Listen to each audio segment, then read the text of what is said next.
जय हिंद दोस्तों, स्वागत है एचपी जनरल नॉलेज 53 की इस वीडियो में।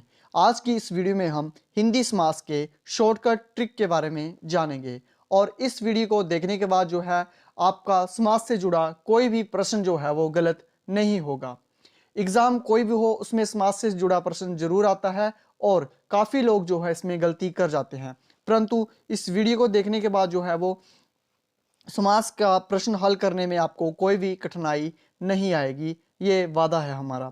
तो समास की शॉर्टकट ट्रिक जो है वो जानने से पहले हम जानते हैं कि समास होते क्या हैं। तो देखिए कि जैसे कि शब्द में जो प्रत्यय और उपसर्ग लगाकर जो है वो नए शब्द बनते हैं, वैसे ही दो या दो से अधिक शब्दों के मेल से नए शब्द बनते हैं। जैसे कि दो शब्द हैं, उनको मिलाकर नया शब्द बन जाता है। तो शब्द बनाने की इसी प्रक्रिया को जो है वो समास कहते हैं। तो ये तो होगी समास की बात की समास होते क्या हैं। अब देखते हैं, तो इसका उदाहरण भी आपको बता देते हैं। जैसे कि माता पिता है, माता और पिता दो अलग अलग शब्द हैं, इन दोनों को मिलाकर जो एक शब्द बना है, तो इसी प्रक्रिया को जो कहते हैं वो समास कहते हैं। जैसे इसका जो माता और पिता बना, विश्राम गृह है, विश्राम प्लस गृह से बना है विश्राम के लिए गृह, दो अलग अलग शब्द हैं। घोड़ा प्लस सवार, घुड़सवार, घोड़े पर सवार, ये जो हैं दो अलग अलग शब्द हैं और इनको मिलाने से एक नया समस्त पद बनता है। ये जो है इसे समस्त पद कहते हैं। ये जो बना है इन्हें समस्त पद कहते हैं। तो समस्त पद बना है और समस्त पद बनने की इसी प्रक्रिया को जो कहते हैं वो समास कहते हैं। ये तो हो गई बात समास और इसके उदाहरण की। तो अब जानते हैं इसकी शॉर्टकट ट्रिक क्या है। तो शॉर्टकट ट्रिक कुछ ज़्यादा नहीं है, आपको बस इसमें इजीली याद रखना है। ये जो क्रम है ये याद रखना है। तत्पुरुष, अव्ययभाव, द्वंद्व, बहुव्रीहि, द्विगु और कर्मधारय। तो इसको याद करने के लिए एक छोटी सी ट्रिक है कि तुम अब भी द्वंद्व में बहुत हो, द्वितीय कर्म के बाद। तुम से आगे आपका तत्पुरुष तुम, अब भी से आगे आपका अव्ययभाव अब भी, द्वंद्व से आगे आपका द्वंद्व, बहुत से आगे आपका बहुत, बहुव्रीहि और द्वितीय से आगे आपका द्विगु और कर्म से आगे आपका कर्मधारय। तो ये तो होगी इनको याद रखने की ट्रिक। अब देखना है कि जो मेन जो चीज़ है वो आपको क्या याद रखनी है। तो मेन जो चीज़ है वो आपको ये याद रखनी है। तो यहाँ पर तो ये आ गया कि तुम अब भी द्वंद्व में बहुत हो, द्वितीय कर्म के बाद। और इसमें जो पहला है, जो आप पहला लिखोगे तत्पुरुष, तत्पुरुष में आपको याद रखना है एक पहला पद प्रधान। ये आपको याद रखना है कि तत्पुरुष में जो होता है वो पहला पद प्रधान होता है। दूसरे में आपको याद रखना है कि दूसरा पद प्रधान होता है। तीसरे में रखना है कि द्वंद्व में दोनों पद प्रधान होते हैं और बहुब्रीहि में जो है वो दोनों मिलकर तीसरा बनाते हैं। और पांचवा जो है द्विगु, द्विगु में ग से आपको गिनती याद रखनी है, तो इसमें गिनती आएगी। और कर्मधारय में जो है वो किसी का कर्म बताएगा, विशेषता बताएगा। ये आपको याद रखना है। ये छह चीजें अगर आप याद रख लोगे तो आपको समास पहचानना जो है वो काफ़ी इजी हो जाएगा। समास के भेद होते हैं छः और इन छह भेद को याद करने के लिए हमने जो ट्रिक बताई वो है कि तुम अब भी द्वंद्व में बहुत हो, द्वितीय कर्म के बाद। और उसके बाद पहचानने के लिए जो मेन है तो वो है पहला पद प्रधान, दूसरा पद प्रधान, दोनों मिलकर तीसरा बनाएंगे और गिनती आएगी और विशेषता बताएगा। ये चीज़ें आपको याद रखनी है। अब हम एक एक करके इनको डिस्कस करेंगे और इनको पहचानना भी बताएंगे। तो सबसे पहले जानते हैं तत्पुरुष समास के बारे में।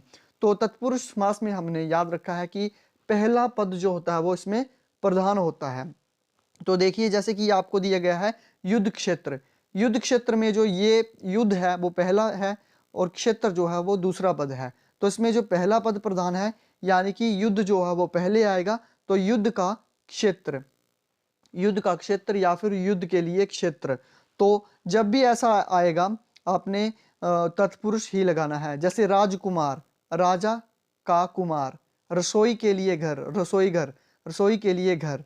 तो इसमें जो है वो पहला पद जो है वो प्रधान आ रहा है, मतलब कि ये तत्पुरुष समास है। आप आंखें बंद करके ऑप्शन में टिक लगा सकते हो, तत्पुरुष समास है। तो ध्यान मगन, ध्यान में मगन। तो ये तो होगी इसको याद रखने की बात। तो यहाँ से आप इजीली जो है इसको याद रख सकते हैं। अब दूसरा जो है तत्पुरुष के बाद हमने अव्ययी भाव बताया है, तो अव्ययी भाव में दूसरा पद प्रधान होता है। अब देखते हैं उसको कैसे आपने देखना है। तो अव्ययी भाव में जो होता है दूसरा पद प्रधान होता है, और कभी कभी कभी जो होता है समस्त पद भी प्रधान हो जाता है। जैसे इसमें जो शब्द दिया है यथाशक्ति, यहाँ पर यथा जो है पहला पद है और दूसरा पद जो है शक्ति, तो यहाँ पर दूसरा पद प्रधान माना है।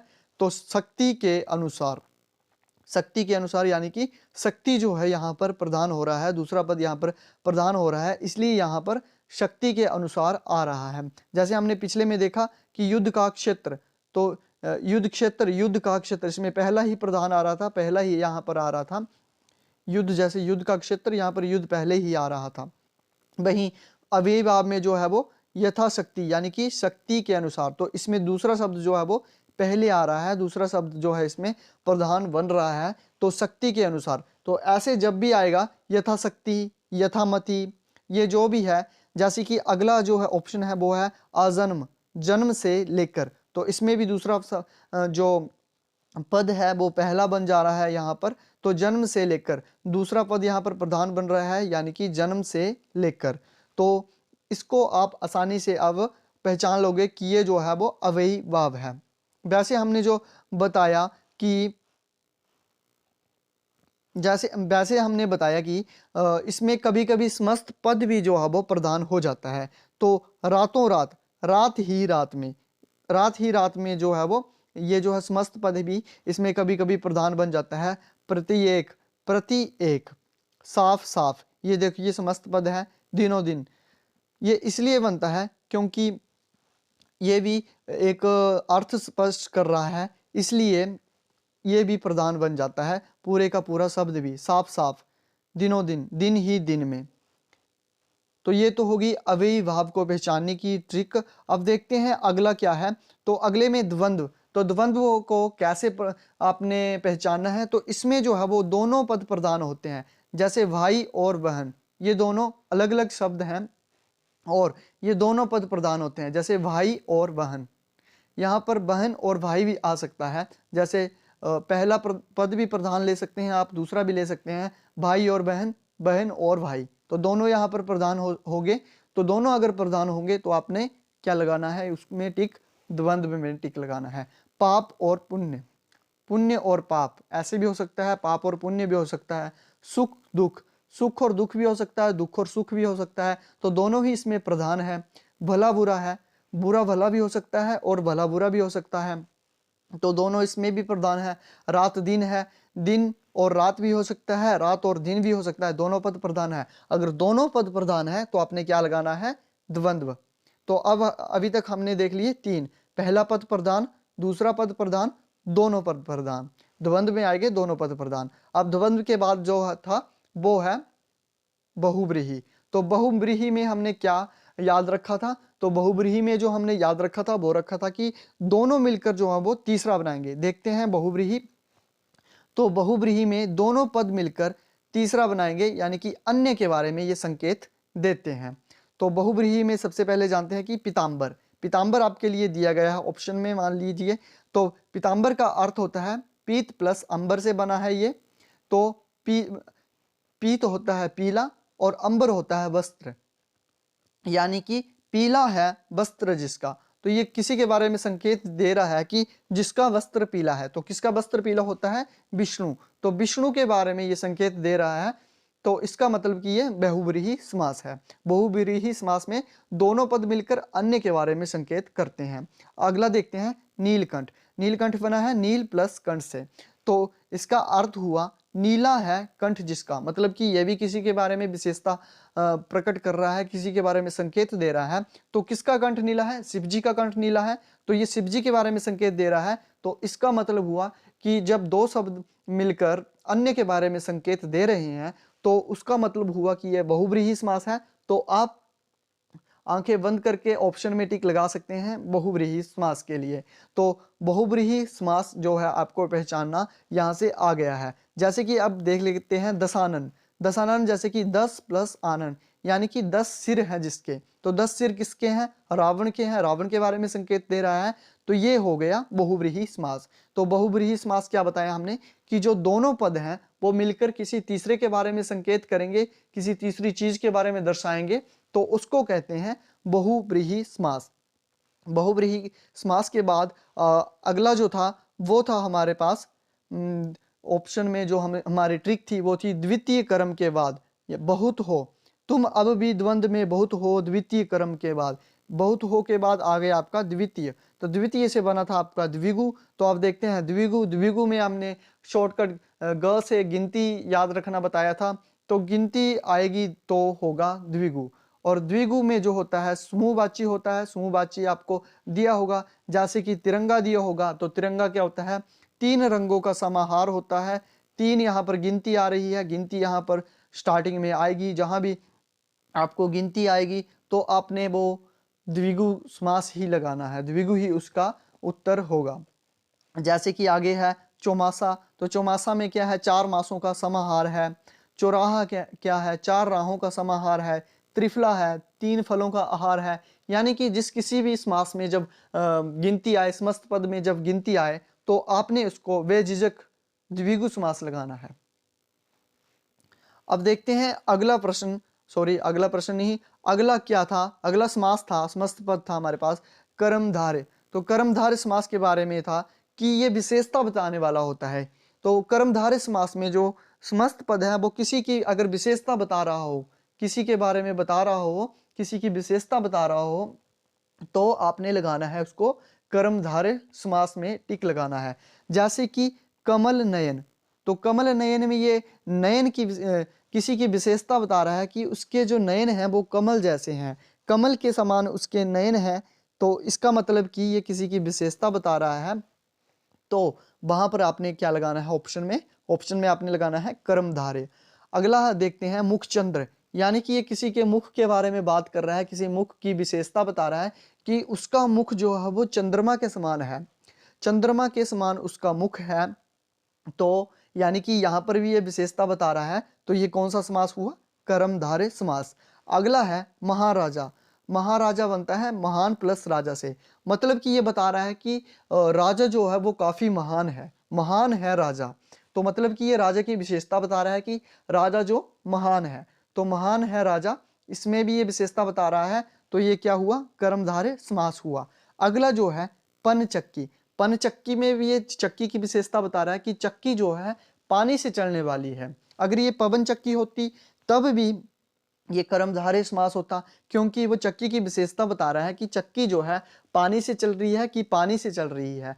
तो जो कर्मधारय है वो किसी की विशेषता बताएगा। तो जब कभी भी समस्त पद किसी की विशेषता बताएगा तो आपने क्या लगाना है, उसको कर्मधारय समास लगाना है। तो ये तो हो गए हमारे समास। हमने देखा अभी कर्मधारय समास विशेषता बताने वाला है, जो द्विगु है गिनती वाला है, जो बहुव्रीहि है वो दोनों मिलकर अन्य के बारे में संकेत देते हैं, और जो द्वंद्व है इसमें दोनों पद प्रधान होते हैं, और जो अव्ययीभाव समास है उसमें दूसरा पद प्रधान होता है, और जो हमारा सबसे पहला था तत्पुरुष समास उसमें पहला शब्द जो है वो, पहला पद जो है वो प्रधान होगा, पहला जो शब्द है वही पहले आएगा। दूसरे में जो दूसरा शब्द था वो पहले आएगा।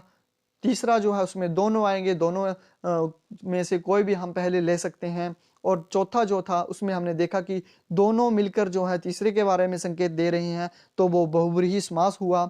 और पांचवा जो हमने देखा उसमें देखा कि गिनती वाला जो भी होगा, तो गिनती वाला जो भी होगा वो द्विगु होगा। और जो कर्मधारय हमने देखा छठा, तो वो विशेषता बताने वाला होगा, किसी की विशेषता बताएगा कि वो ऐसा है, वो ऐसा है, वो ऐसा है या कैसा है। तो ये जो है वो कर्मधारय समास होगा।